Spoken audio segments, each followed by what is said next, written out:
سرکار فاطمہ بنت اسد جو ہیں وہ سرکار کی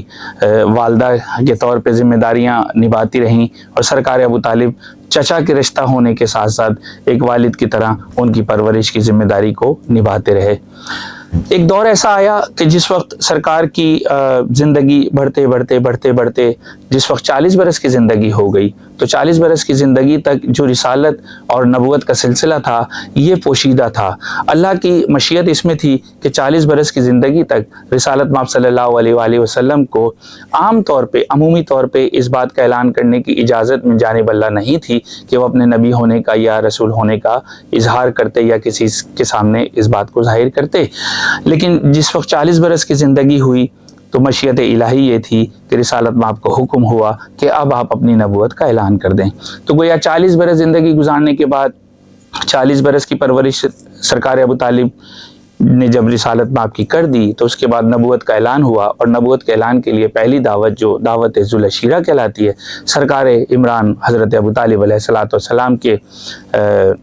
گھر کے اندر اس کا اہتمام کیا گیا، تمام لوگوں کو مدعو کیا گیا، جہاں پہ یہ اعلان کرنا تھا اللہ کے رسول نے کہ میں اللہ کا بندہ، اللہ کا بھیجا ہوا نبی اور اللہ کی طرف سے مبعوث کیا ہوا رسول ہوں، اور میرے پاس اللہ کے جو احکامات آتے ہیں میری ذمہ داری ہے کہ وہ احکامات بیان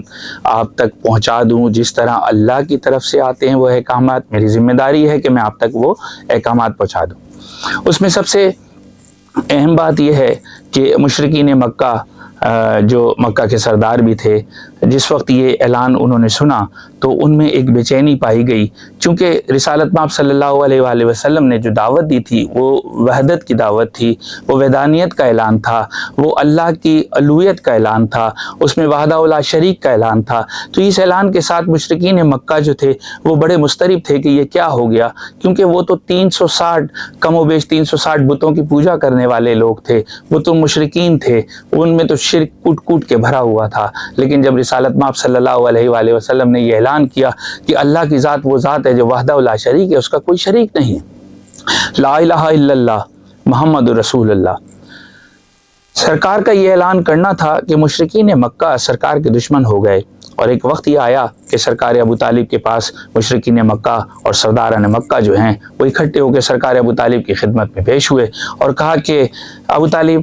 آپ دیکھیے آپ کے بھتیجے نے یہ کیا بات جو ہے لوگوں میں پھیلانا شروع کر دی ہے، ایک نئی دین کی تعلیم دینا شروع کر دی ہے۔ ہم تو 360 بتوں کو پوجنے والے ہیں، ہمارے تو 360 خدا ہیں، یہ ایک اللہ کی تعلیم ہمیں دے رہا ہے، وحدہ لا شریک کی تعلیم ہمیں دے رہا ہے۔ تو آپ جائیے اپنے بھتیجے محمد صلی اللہ علیہ وآلہ وسلم کو سمجھائیے، نعوذ باللہ یہ وہ بات کر رہے ہیں کہ جو ہم جس پر یقین نہیں رکھتے، تو یہ کیوں اس کی پرچار کر رہے ہیں، اگر یہ ایسا کریں گے تو پھر ہم ان سے سختی کے ساتھ نمٹیں گے۔ سرکار ابو طالب نے مشرکین مکہ کی بات سنی اور اس کے بعد اپنے بھتیجے حضرت محمد مصطفیٰ صلی اللہ علیہ وآلہ وسلم کی خدمت میں پیش ہوئے اور اس کے بعد عرض کیا۔ تاریخ بتاتی ہے کہ حضرت ابو طالب علیہ السلام نے حضرت محمد مصطفیٰ صلی اللہ علیہ وآلہ وسلم کو یہ سمجھانے کی کوشش کی کہ بیٹا جس دین کی تم پرچار کر رہے ہو، جس دین کی تم تعلیم دے رہے ہو، جس دین کا تم اعلان کر رہے ہو، کیا تم ان کے کہنے سے اس سے باز آ سکتے ہو؟ نہیں، اس کو ایک دوسرے پیرائے میں دیکھیے۔ 40 برس تک جس ہستی نے حضرت محمد مصطفیٰ صلی اللہ علیہ وآلہ وسلم کی پرورش کی ہو، کہنے والے کہتے ہیں نا کہ پوت کے پاؤں پالنے میں نظر آ جاتے ہیں، یعنی وہ کیا کر سکتا ہے آگے چل کے، کیا اس کی کیپیبلٹیز ہیں، کیا اس کی پرفارمنس رہے گی فیوچر میں، یہ پتہ چل جاتا ہے۔ اور ایک اس قدر ذی شعور صاحب معرفت اور اللہ کی جانب سے اس کا تعین ہوا کہ کون سرکار رسالت مآب صلی اللہ علیہ وآلہ وسلم کی پرورش کرے گا، اس کے باوجود سرکار ابو طالب علیہ السلام کیا یہ نہیں جان پائے نعوذ باللہ کہ رسالت مآب جو ہیں اس مشرکین مکہ کی بات کو کس طریقے سے پرسیو کر رہے ہیں، یا وہ آگے ان کی بات کو مانیں گے یا نہیں مانیں گے؟ تو قطعی یہ نہیں ہے کہ وہ ان کو سمجھانے گئے تھے، بلکہ اللہ کے نبی کی جو کمٹمنٹ تھی، جو ان کی ڈیڈیکیشن تھی ٹورڈز اپنی جو ذمہ داری ان کی تھی، اس کے لیے سرکار عمران حضرت ابو طالب علیہ السلام نے جا کے ان سے ان کی کمٹمنٹ جاننے کے لیے یہ اقدام اٹھایا کہ ان کے پاس گئے اور کہا کہ یہ لوگ اس طرح کہہ رہے ہیں، کہیے آپ کا کیا کہنا ہے؟ تو تو وہ جو کمیٹڈ تھے اللہ کے رسول اور جو صادق اور امین تھے، جو من جانب اللہ مبعوث کیے گئے تھے دین کی خدمت کے لیے اور دین کی جو تعلیمات ہیں وہ اس عرب معاشرے میں پھیلانے کے لیے اور تمام دنیا میں پھر پھیلانے کے لیے وہ چیزیں، وہ باتیں، وہ احکامات جو فرامین اللہ کے تھے وہ تمام پہنچانے کے لیے، اس کے لیے جو کمٹمنٹ تھی ان کی رسالت مآب کی، وہ انہوں نے کچھ ان الفاظ میں بیان کی ہے، جس کا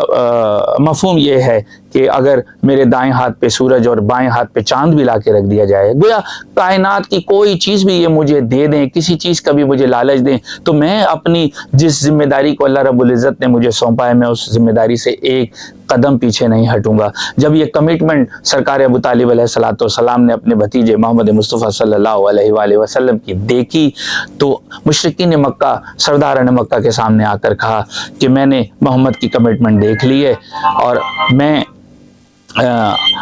اس کے بعد جو سرکار کا اعلان ہے وہ بڑا عجیب اعلان ہے۔ سرکار کہتے ہیں کہ ابو طالب اور ابو طالب کے بیٹوں کی تلواریں صیقل ہیں، اور اب محمد مصطفیٰ صلی اللہ علیہ وآلہ وسلم پر تم ایک غزن بھی نہیں پہنچا سکتے، ان کو ذرا بھی تکلیف نہیں پہنچا سکتے۔ اور اس کے بعد سرکار ابو طالب علیہ الصلوۃ والسلام کی زندگی کا جو تمام تر جو ان کا دائرہ کار تھا ان کی حیات کا، وہ صرف اس پر ہی مبنی رہا کہ کس طریقے سے رسالت مآب کی حفاظت کی جائے۔ اپنے بیٹوں کی طرح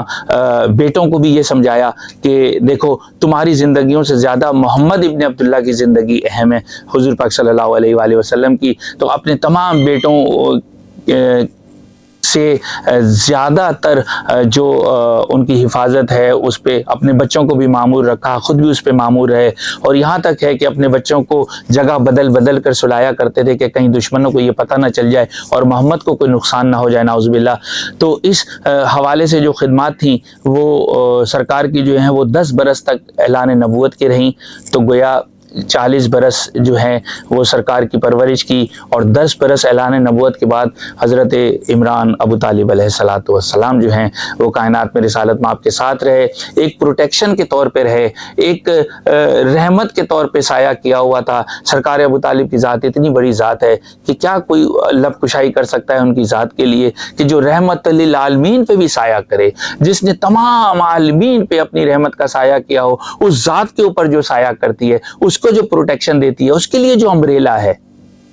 وہ سرکار ابو طالب علیہ الصلوۃ والسلام کی ذات ہے۔ اور اس بات کی تصدیق ان احکامات سے ہو جاتی ہے کہ جب رسالت مآب کو 10 برس اعلان نبوت کو ہوئے، بہت تکلیف دہ وقت تھا اور بہت پریشانیوں کا وقت تھا، لوگ سازشیں کر رہے تھے، قتل کی سازش کر رہے تھے، معاشی پابندیاں، شیب ابی طالب میں کم و بیش 3 سال کا عرصہ جو ہے رسالت مآب صلی اللہ علیہ وآلہ وسلم نے حضرت ابو طالب اور اپنے خانوادے کے ساتھ وہاں پہ گزارا۔ کوئی بالکل سوشل بائیکاٹ تھا، کوئی کاروبار کرنے کو تیار نہیں تھا، کوئی مدد کرنے کو تیار نہیں تھا، گویا کہ کوئی گفتگو بھی کرنے کو تیار نہیں تھا۔ اتنا مشکل وقت تھا یہ شیب ابی طالب کا، اور 10 سال کم و بیش انہی تکالیف کے ساتھ گزارنے کے بعد جب 10 سال گزر گئے،